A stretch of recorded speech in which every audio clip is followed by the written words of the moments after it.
बिस्मिल्लाहिर्रहमानिर्रहीम। अस्सलामु अलैकुम। उम्मीद है आप सब दोस्त खैर खैरियत से होंगे। आज से कुछ दिन कबल शाह सलमान ने गैर मुल्कियों के मुतालिक एक ऐलान किया था, जिसमें बताया गया था कि जो लोग सऊदी अरब में है या सऊदी अरब से बाहर है उनके इकामों में 3 महीने का टाइम बढ़ा दिया जाएगा। उसके साथ साथ जिनकी खुरूज नहाई या जिनकी खुरूज यहूदा या छुट्टी पर है उनको भी 3 महीने का मोहलत दिया जाएगा। इसके बाद बहुत सारे लोग क्वेश्चन कर रहे थे, कमेंट्स में यही पूछ रहे थे कि ये हमारे इकामे ये खुरूज नहाई या खुरूज यहूदा में ये टाइम कब बढ़ा दिया जाएगा। कुछ लोग तो ये एतराज़ कर रहे थे कि आप झूठी खबर फैला रहे हो और इस तरह का कुछ भी नहीं है, हमारा इकामा या छुट्टी या खुरूज नहाई में अभी तक टाइम नहीं बढ़ा।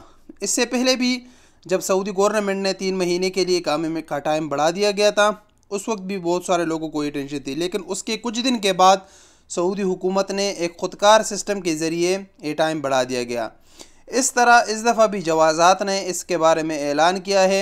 उस जवाज़ात ने अपने ऐलान में बताया है कि नेशनल इंफॉर्मेशन सेंटर अपना डेटा इकट्ठा कर रहा है और जैसे ही इनका डेटा मुकम्मल और सिस्टम अपडेट हो जाए उसी वक्त तमाम जितना भी ऐलानात किए गए थे उस पर अमल दरामद कर दिया जाएगा और जितना भी मोहलत बढ़ा दिया गया है वो ऑटोमेटिकली बढ़ा दिया जाएगा। यानी अगर आपके इकामे में भी ऑटोमेटिकली टाइम बढ़ा दिया जाएगा, आपकी छुट्टी में भी, और जो खुरूज नहाई है या विज़िट वीज़ा है उसमें भी 3 महीने के लिए ये टाइम ऑटोमेटिक बढ़ा दिया जाएगा। इसके लिए आपको कफ़ील के पास या अपनी कंपनी से कांटेक्ट करने की कोई ज़रूरत नहीं है। ये एक ख़ुदकार निज़ाम है।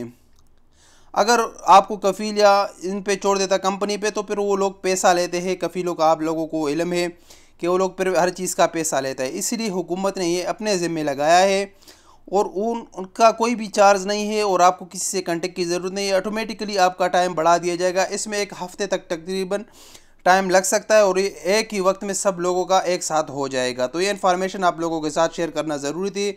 आपको टेंशन लेने की ज़रूरत नहीं है, थोड़ा सा सब्र करना चाहिए। इस वीडियो के मुतालिक अपने राय का इज़हार कमेंट्स बॉक्स में दीजिए। मिलेंगे एक नई वीडियो के साथ। अस्सलामु अलैकुम वरहमतुल्लाहि वबरकातुहू।